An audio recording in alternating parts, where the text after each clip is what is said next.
Gloire à Dieu, alléluia. Quelle joie d'être dans ce lieu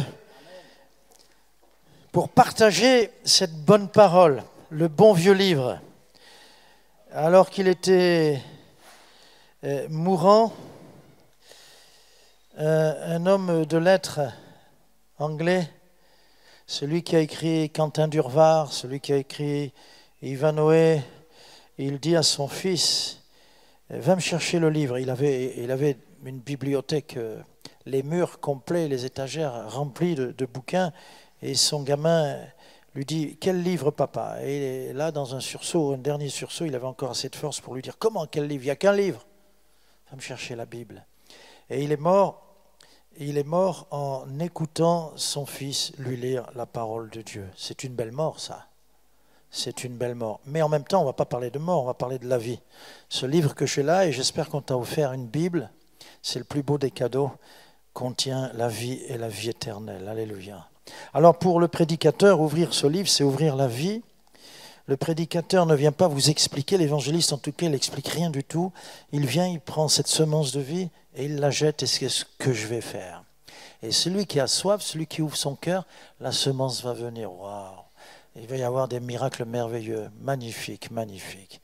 Mon ami, je ne te connais pas, mais laisse-moi te dire, ouvre ton cœur, ouvre ton cœur. Et si c'était vrai ce qu'on va dire là, et si Jésus, il est vraiment celui qu'il prétend être et qu'il n'est pas du tout un fou, Jésus qui a dit je suis, il ne l'a pas dit, il l'a prouvé aussi. Je voudrais rester dans les je suis de Jésus, pas tous. Dans l'évangile de Jean, il y a plusieurs je suis, je ne sais pas combien je vais en dire, j'en ai préparé, mais vos pasteurs m'ont dit que je pouvais m'arrêter à 20h, c'est ça? Parce que ici à Montpellier, vous aimez beaucoup Jésus. Vous connaissez quelqu'un de mieux que Jésus? Je ferme, vous partez avant? Bon, donne-moi les clés, je fermerai avec celui qui veut rester. Mes amis, quand il est question de Jésus, le temps s'arrête, pas vrai? Ah là là, on peut parler de Jésus des heures, et oh, c'est formidable. Et puis quand on le connaît vraiment, Jésus, on lui a donné notre vie. Voilà, il n'y a plus rien qui est à nous tellement on est heureux avec lui. Je vais mettre tout en action, je ne sais pas comment, pour que vous puissiez dire, je veux t'aimer Jésus, je veux commencer un chemin avec toi, je veux commencer à marcher, aide-moi Seigneur et révèle-toi à moi. Et si c'est dans votre cœur, ne vous inquiétez pas que c'est le genre de prière qu'il exauce. Et qu'il exauce tout de suite, tout de suite, tout de suite. Alors avant de lire quelques je suis, je ne sais pas combien, je vous l'ai dit, on va voir. Bon, je sors la montre quand même. Hein. Mais j'aimerais dire, mais vraiment, Jésus est exceptionnel. Alléluia. Il est vraiment exceptionnel. Regardez, sa naissance est très exceptionnelle. Waouh, la manière dont il est né. Et en plus, il a choisi un couple humble, des petits aux yeux des hommes. Il n'est pas venu naître dans un palais. Et sa naissance, il a une maman terrestre, mais il n'a pas un père comme les autres. Il a été conçu divinement. Et dans sa naissance, il est grand, il est particulier, il est exceptionnel.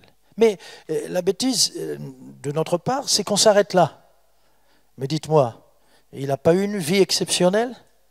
Jamais la terre n'a porté un homme qui n'ait jamais péché. C'est le seul. Et ça, c'est fort. La Bible nous dit qu'il a été tenté en toutes choses. Il a été tenté quand il était jeune, gamin, tout. Mais il a été tenté en tant qu'homme. Il a été tenté sous toutes les coutures, mais il n'a jamais mordu la poussière. Il n'a jamais été vaincu par le péché et par le mal. Sa vie, sa personne, ça me fait penser au Cantique des Cantiques, le bien-aimé, quand la bien-aimée, elle dit « Toute sa personne est pleine de charme ». La Bible dit qu'il n'avait rien pour attirer les regards. Ce n'était pas un géant, un surhomme, ce n'était pas un homme exceptionnellement, on va dire, dans sa taille, sa corpulence, etc.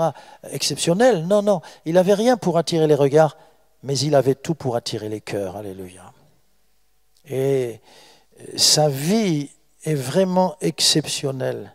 La manière dont il a vécu, parce que ce qu'il enseignait, il le vivait, et on pouvait pas lui reprocher quoi que ce soit. On n'a pas pu l'attraper.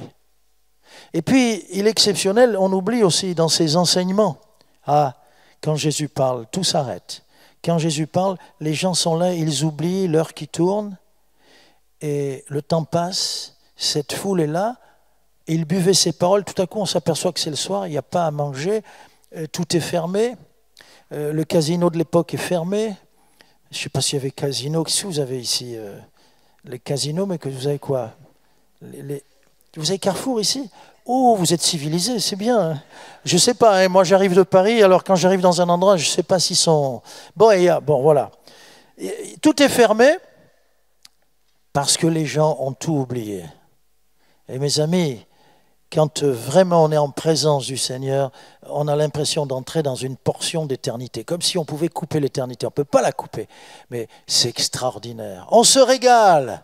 Tu rentres, tu plonges ton cœur, tes regards dans l'Évangile, et tu n'es jamais rassasié. Si, pourtant il te rassasie, mais tu n'arrêtes pas de dire « Oh, c'est beau, c'est beau, c'est beau, c'est beau, c'est beau ». Nous, quand on prie, on jeûne, on est ensemble, on dit « Bon, on va faire que 4 heures, hein, on va faire que 4 heures ». Les 4 heures, ça passe très vite. Et ça, c'est sa présence. Ça, c'est lui. Et quand il enseignait, les paroles touchées, les paroles bouleversées, et on a envie de l'entendre et de l'entendre et de l'entendre. Quel enseignement! D'ailleurs, on a envoyé des hommes, ils ont envoyé les soldats, ils ont envoyé les huissiers pour l'arrêter. Et quand ils ont voulu l'arrêter, il était en train d'enseigner, ils n'ont pas bougé. Et ils sont repartis bredouilles parce qu'ils sont allés dire à ceux qui les avaient envoyés, ils sont allés dire « Jamais homme !» Bien. Vous étiez là ou vous connaissez la parole de Dieu? Jamais homme n'a parlé comme cet homme. J'ai eu des éminents professeurs à la fac de lettres d'Aix-en-Provence, il paraît qu'elle est très connue, je ne sais pas, mais jamais ils ne m'ont parlé. Et dans les bouquins que j'ai lus, jamais j'ai entendu un enseignement comme celui que Jésus donne et apporte, mes amis. Ouais, le petit livre de Mao qui est assez gros quand même. Ouais, les enseignements de Marx. Ouais, tous ces hommes qui ont écrit des chefs-d'œuvre littéraires et tout. On a lu tout ça, on connaît tout ça. Mais quand vous connaissez l'enseignement de Jésus, le sermon sur la montagne, c'est le manifeste le plus beau qui ait jamais été donné sur la terre pour des hommes qui ont soif de justice, qui ont faim de paix, pour des hommes qui veulent entendre le vrai message qui vient d'en haut. Sur ses lèvres, mes amis, il y avait des paroles de feu qui réconfortaient, qui encourageaient. Il y avait le ciel, on entendait le ciel parler. Alléluia! Bon, j'arrête parce que c'est qu'une introduction, ça. Mais... Ah, et puis alors le Jésus des miracles. Ah, Seigneur, il est venu et il a séché les larmes. C'est un beau miracle, ça. Il a dit, le Seigneur est venu, il a dit, femme, ne pleure plus, ton fils vit. Ou bien, il imposait les mains et les gens étaient guéris. La Bible nous dit que dans bien des villages où il entrait, tout le monde était guéri. Il suffisait qu'on amène les gens, il les touchait. Parfois, c'est à sa parole. Parfois, c'est une promesse. Rentre chez toi, tu vas trouver ton enfant guéri. Et vous voulez que je ne l'aime pas? Et vous voulez que je ne le suive pas? Et vous voulez que je ne l'adore pas? Mais aussi, mon Jésus, il est exceptionnel et il est grand dans sa mort. Jamais personne n'est mort comme Jésus est mort. Il est mort en priant. C'est exceptionnel. Il est mort en priant pour les méchants. Il est mort en priant pour ses bourreaux. Père, pardonne-leur, car ils ne savent ce qu'ils font. Quelle prière, quelle puissance dans sa prière, dans ses derniers instants. Et toi, tu peux être méchant comme je l'étais avant de le connaître, j'étais méchant. Et quand j'ai compris que méchant comme j'étais, il m'aimait d'un amour très fort, c'est ça qui m'a brisé. C'est ça qui m'a brisé. Moi, je voulais rencontrer Dieu et j'avais des choses à lui dire, je voulais m'expliquer avec lui. On est bête, hein? Et je pensais que j'allais pouvoir me débrouiller. Mais il n'a pas eu besoin de se battre avec moi. Il m'a juste fait comprendre son amour et il m'a brisé. Et je n'ai plus jamais été le même. J'ai pleuré, mes amis. Alors qu'à l'époque, je ne sais pas aujourd'hui, parce qu'aujourd'hui, on ne sait plus si on est homme, si on est femme, si on est un genre, un autre. Alors, il y a quoi? Le masculin, en grammaire, masculin, le féminin, et puis il y a le neutre. Alors, on est peut-être neutre. Non, à l'époque, on disait un garçon, ça ne pleure pas. J'ai pleuré pendant 1 heure. J'ai pleuré, bouleversé, par celui qui me disait « Je t'aime, je suis mort pour toi ». Quelle mort extraordinaire. Et je peux continuer parce qu'il faut continuer. Et sa résurrection, il est quand même unique, hein? Il est exceptionnel. Et vous voulez qu'on ne parle pas de Jésus ? Il est le personnage principal de la Bible, il est annoncé pendant des siècles. Dès la Genèse déjà, la promesse est faite à l'humanité, il va venir, le Messie va venir, celui qui va nous racheter de tous nos péchés. Sa résurrection, elle éclate d'une manière puissante dans les évangiles. Et la Bible nous dit, en terminant dans son dernier livre, qu'il vient bientôt chercher tous ceux qu'il aime. Jésus, on peut prononcer son nom, il faut qu'il retentisse pas seulement dans ce lieu, pas seulement dans l'espace, mais il faut qu'il retentisse quelque part dans ma tête, dans mon cœur. Jésus, Jésus, Jésus, j'ai besoin de toi, je veux t'aimer, je veux que tu me sauves de mes péchés, je veux que tu changes ma vie, que tu me bouleverses. Alléluia, alléluia. Alors Jésus a dit ces fameux « je suis », il y en a beaucoup, je ne vais pas tous les faire dans l'évangile, je laisse... les théologiens, ils sont très forts, moi je suis un petit évangéliste, mais il a dit, Jésus, cette parole, je suis la lumière du monde. Celui qui me suit ne marchera pas dans les ténèbres, mais il aura la lumière de la vie. Je suis la lumière du monde. Mes amis, on a besoin d'être éclairés. Vous êtes d'accord ?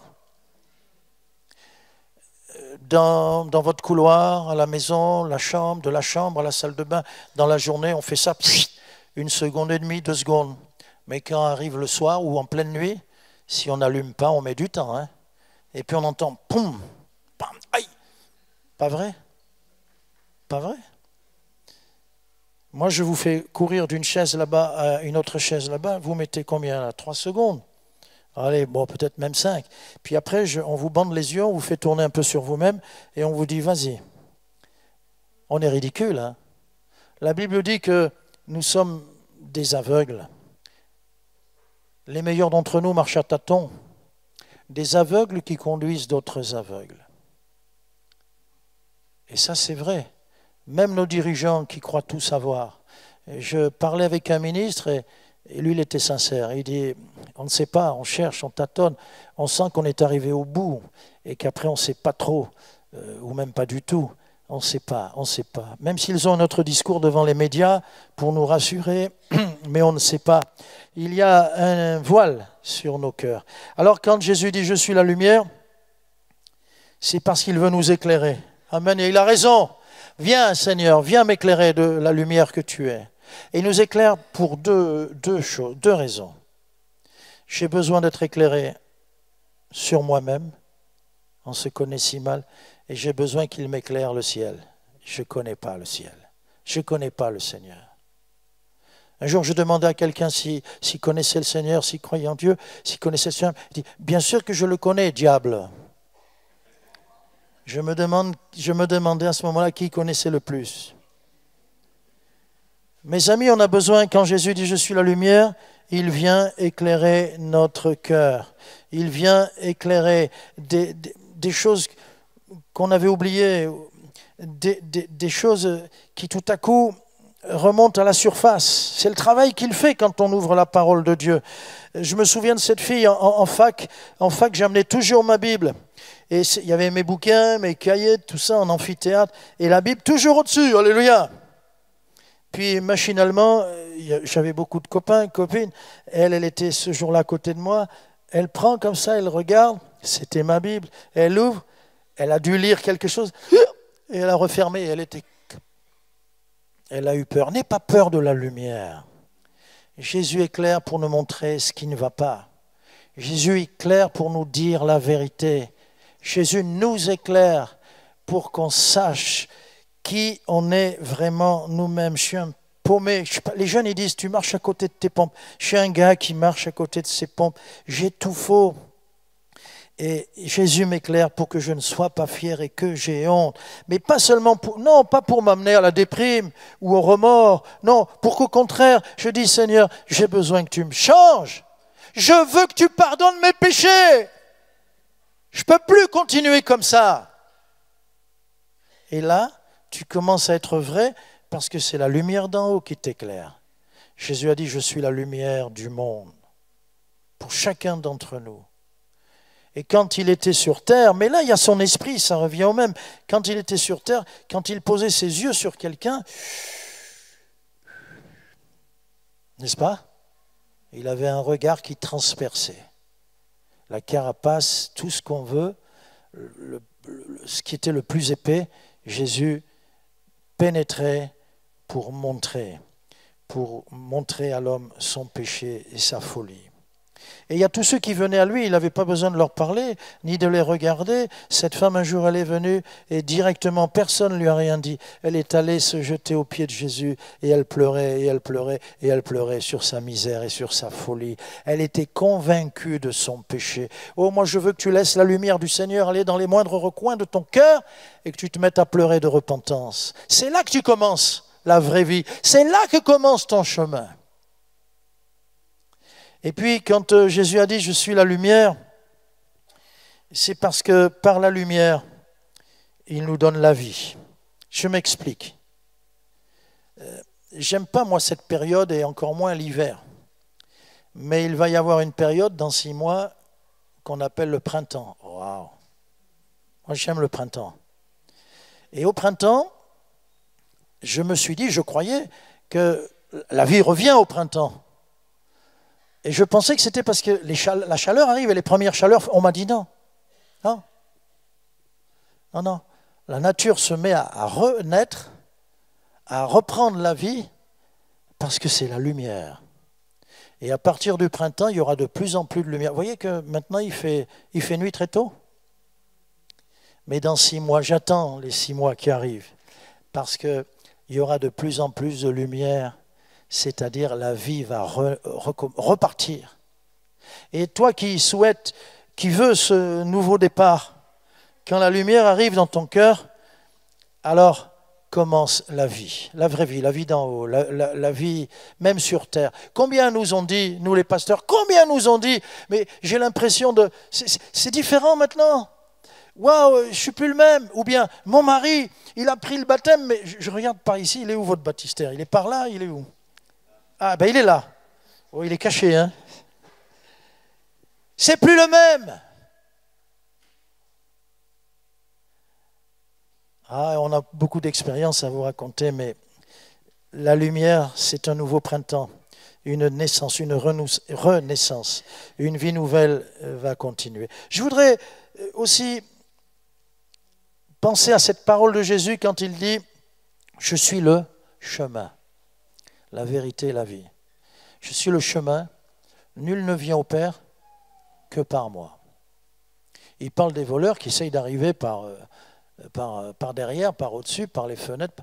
Il dit, bon, mais il dit, non, non, on vient au Père que par moi.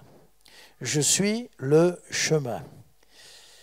Il y a différents chemins. On a étudié les philosophies de partout. On a étudié ces voix qui ont retenti, les voix de tous ces leaders politiques, ces révolutionnaires qui venaient avec un nouveau chemin. Et tout ça, ça aboutit à la mort, au massacre de populations entières, au nom des idéologies. Ah, il faut dire la vérité, il faut dire la vérité. Et lui, il vient pour dire, je suis le chemin pour vous emmener à la vie éternelle. Je suis le chemin pour vous emmener au Père Céleste. Ce Père Céleste qu'on ne connaît pas, ou qu'on connaît si mal. Tu peux avoir ta religion, même chrétienne, tu peux avoir tes objets de piété, tu ne connais pas le Père Céleste. Jésus a dit, si vous m'aimez, mettez en pratique ma parole. Si vous m'aimez, obéissez à mes commandements. Vous êtes mes amis si vous faites ce que je vous commande. Comment je peux prétendre être l'ami du Père et vivre comme un orphelin? Nous vivons comme si Dieu n'existait pas. Nous vivons comme des orphelins. Un jour, c'est une allégorie bien sûr, mais un jour il y a 2 oiseaux qui sont sur une branche et le rouge-gorge dit au moineau, « T'as vu les hommes, comment ils s'agitent ?»« Ouais. »« Tu as vu qu'ils sont en pleine déprime et puis ils courent après des tas de choses qui n'en valent pas la peine ?»« Ouais. » Et l'autre lui dit, le rouge-gorge dit, Oh mon tu sais pourquoi ils font ça? Non. Eh bien, je vais te dire pourquoi les hommes s'agitent et tout. Parce qu'ils ne sont pas comme nous. Ils n'ont pas un Père céleste qui s'occupe d'eux. Ils sont orphelins. Mon ami, jusqu'à présent, tu as vécu en orphelin, tu as voulu diriger ta vie, tu as pris des chemins de traverse, c'est devenu des impasses, où tu es sur un chemin qui est en train de descendre. Et la parole de Dieu nous dit qu'il y a des tas de chemins qui sont beaux et magnifiques, mais leur issue, c'est la voie de la mort. Et Jésus est venu nous apporter un nouveau chemin, le seul chemin. Non pas, il ne nous a pas apporté un chemin, il a dit « je suis le chemin ». Je suis le chemin, la vérité et la vie. Bien sûr, c'est un chemin resserré, c'est vrai. Parce que dans le chemin que Jésus nous indique de prendre, quand il nous dit de le suivre, tu ne peux pas te permettre n'importe quoi. Un jour, une fille dans un camp, elle me dit devant tout le monde, c'était une question, on les laisse poser des questions, les jeunes, ils ont raison. Et ils en profitent pour essayer de nous liquider. Et ils ont raison aussi. Mais ouais, ils ont raison. Parce que Dieu nous donne toujours les solutions. Elle dit, alors tu ne peux plus aller en boîte de nuit. J'ai dit, ouais, je suis content de ne plus pouvoir aller en boîte de nuit. Il vaut mieux ça pour ma femme, pas vrai? Ben bien sûr. Mais le Seigneur ne nous impose rien, mais sur son chemin, d'abord on n'est plus en boîte de nuit, nous on est en boîte de jour. Alléluia. Ça s'appelle l'Église. Un jeune disait, quand je rentrais au boulot le lundi matin, tout le monde parlait de ce qu'il avait fait dans la boîte de nuit. Et moi, je venais de me convertir. Comment leur parler? Alors, je leur disais, je suis allé dans une boîte de jour. Et ils étaient là la première fois et ils racontaient ce qui se passait dans le culte, comment on ouvrait la parole de Dieu, elle touchait, bouleversait, comment les gens, ils ont prié, ils ont adoré, ils ont fait...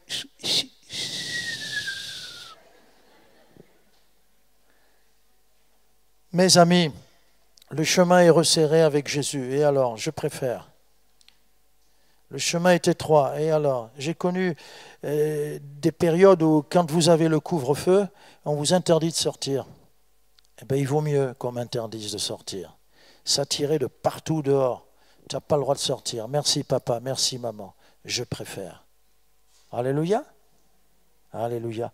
Alors quand il dit « je suis le chemin », c'est un chemin sûr, c'est un chemin qui monte, c'est un chemin qui va de la terre au ciel. On sait où va ce chemin, il nous a précédés. Il a inauguré la route. Je ne veux pas me perdre sur ce chemin. Jésus a dit « large est la route qui conduit à la ruine, mais étroit et resserré le chemin qui conduit à la vie éternelle. » Il y a des exigences, c'est vrai, de la part du Seigneur, mais c'est un chemin très sûr. Amen. Et vous êtes d'accord qu'il nous faut des lois et des commandements? On ne va pas rejeter la Bible parce qu'il y a des lois et des commandements. On a le code de la route. Quel est celui qui va dire « mais je ne veux pas du code de la route, j'en veux pas, je vais être libre ». Ah ouais? Je vais passer sur les trottoirs. Tu n'es pas fou? Je vais passer quand j'ai envie, au rouge, mais des fois je m'arrête. Et puis, on va lui dire, mais tu es dangereux. Nous avons besoin de lois. Une maison a besoin de murs. Il faut que le Seigneur nous donne et nous indique un chemin étroit, et il l'a fait dans sa parole. Alléluia. Quand il a dit « je suis le bon berger », c'est parce qu'il veut nous parler de consolation. Qu'est-ce qu'un bon berger?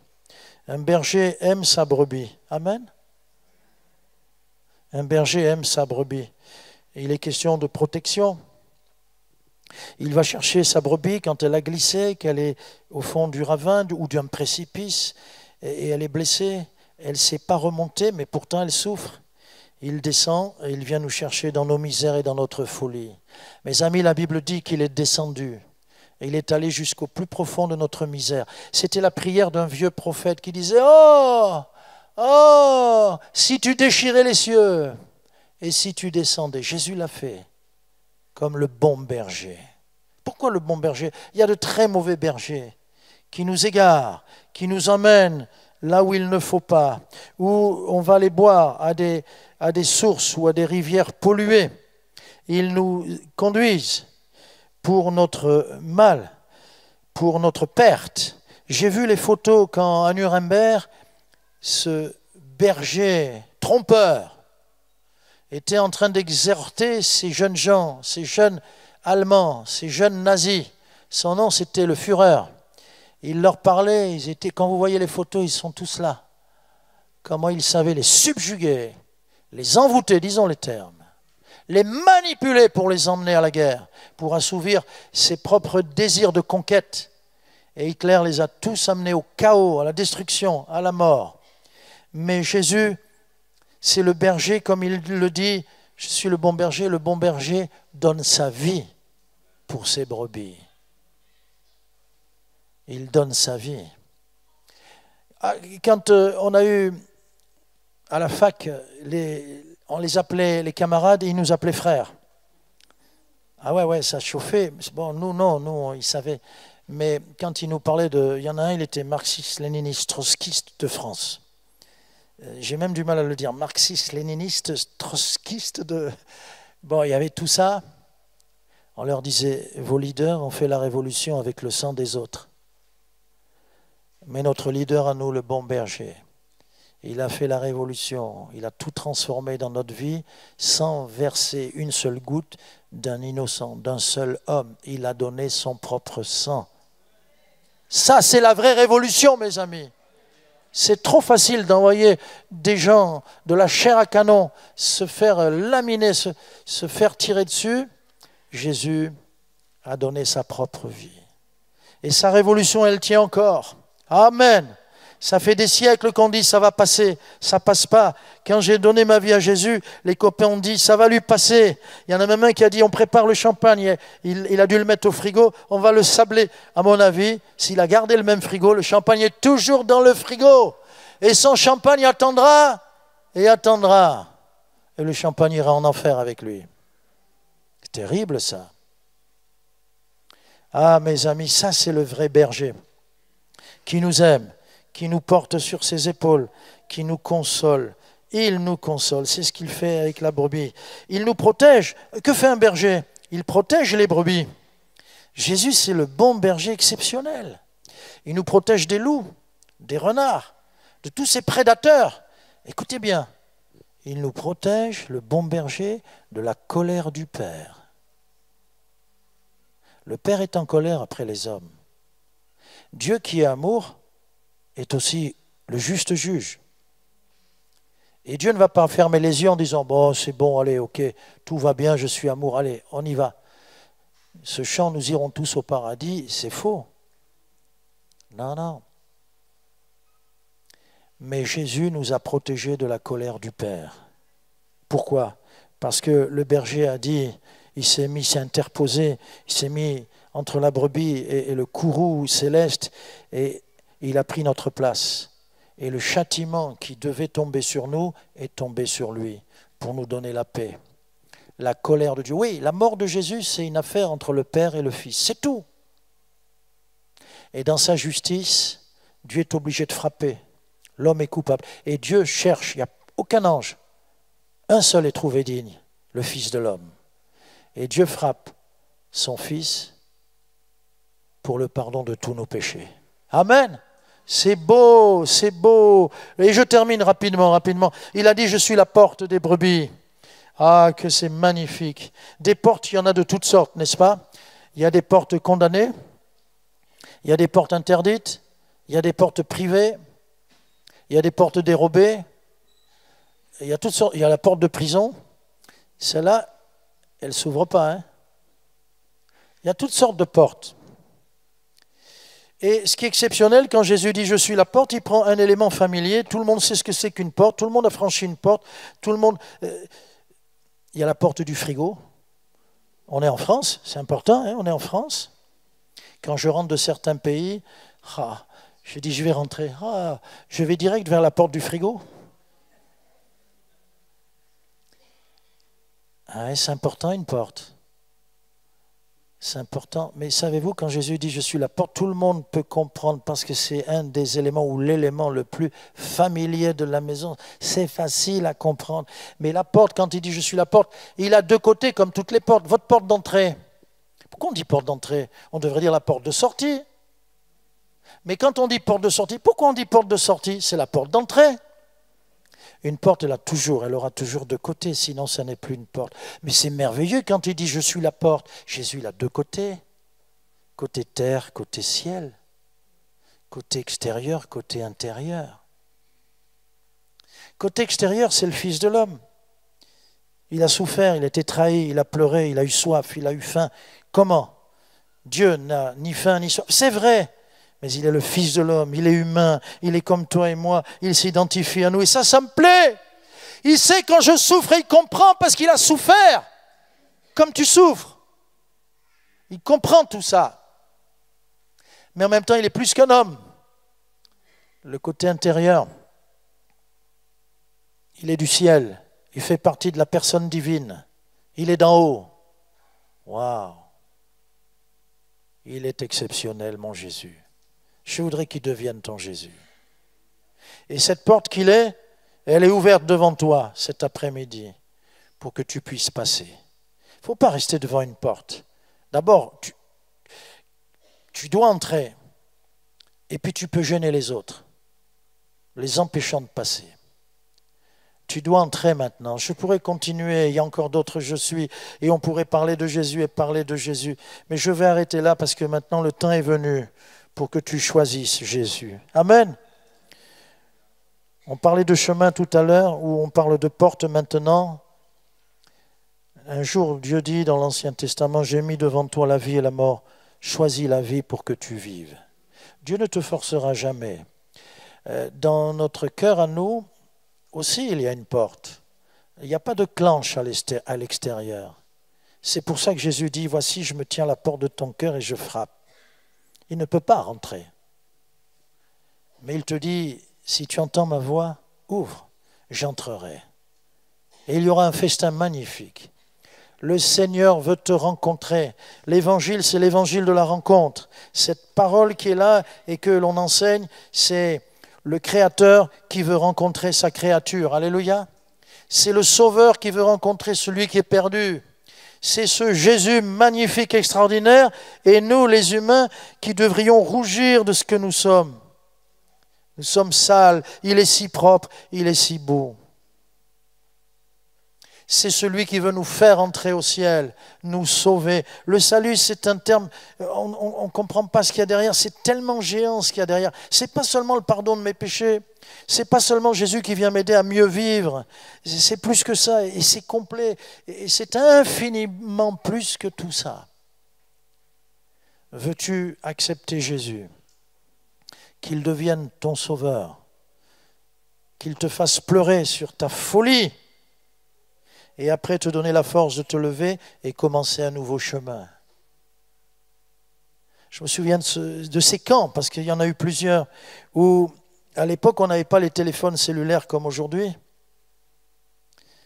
Des fois il y a des gens qui l'introduisent dans l'église, ça sonne, on a envie de leur dire non, c'est pas Dieu, c'est pas sa méthode. Non, ne décroche pas, c'est pas Dieu qui t'appelle.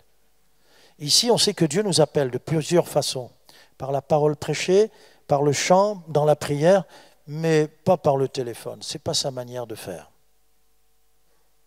Mais là, quand les cultes étaient finis, que tous les jeunes étaient par terre, ils avaient pleuré, ils avaient rencontré Jésus, que c'était beau. Ils ne se précipitaient pas, pourtant, c'est des jeunes, des ados et des jeunes. On se précipitait à table tous. Non, on est en France. Hein. Eh bien non. Ils ne se précipitaient pas. Et on avait une cabine téléphonique et il y avait une longue file d'attente. Et moi, je faisais semblant de faire un petit tour comme ça anodin, mais j'étais là pour écouter. Il ne faut pas le dire aux jeunes. Hein. Et je passais là. Oui, maman, il faut que je te dise. Non, mais bon, pardon. Non. Je disais, ouh, alléluia. Puis j'envoyais 2-3 dans la file. Je dis, je vais faire encore un tour et je vais revenir quand c'est lui. Puis après, j'entendais le gars qui demandait pardon à son père, à sa mère. Ça, c'est l'évangile que nous prêchons, mes amis. Ça, c'est la réalité de Jésus qui nous transforme et qui nous bouleverse. Ça, c'est du vrai. Et je les retrouve 20 ans, 30 ans après. Et ils sont comme ça. Ils sont comme ça. Tu veux pas que Jésus soit ton ami dans le quotidien? Tu veux pas qu'il soit ton Dieu avec lequel tu vas marcher? Tu ne veux pas passer par cette porte qui s'est ouverte devant toi? Nous allons nous recueillir, s'il vous plaît. Alléluia. Alléluia. Amen. Seigneur, tu es beau. Mais on ne peut pas rester comme ça, contempler ta beauté seulement. Tu nous amènes à une action. Tu nous amènes à une décision. Là, tu t'adresses à nos amis. Nous aimerions tant maintenant qu'il y ait des hommes, des femmes qui se lèvent dans la repentance, se reconnaissant coupables devant toi, pour dire, Seigneur, aie pitié de moi, sauve-moi, pardonne mes péchés, efface mon passé pour toujours. Tu veux le faire, Seigneur. Et qu'ici, dans ce lieu, ces hommes et ces femmes commencent un nouveau chemin avec toi. C'est le but de nos réunions. C'est le message central de l'Évangile. Tu viens à la rencontre des hommes. Merci, Seigneur. Ce que le péché a dévasté, a cassé, toi, tu vas tout reconstruire. Fais-le maintenant. Nous voulons voir ces miracles au milieu de nous. Amen.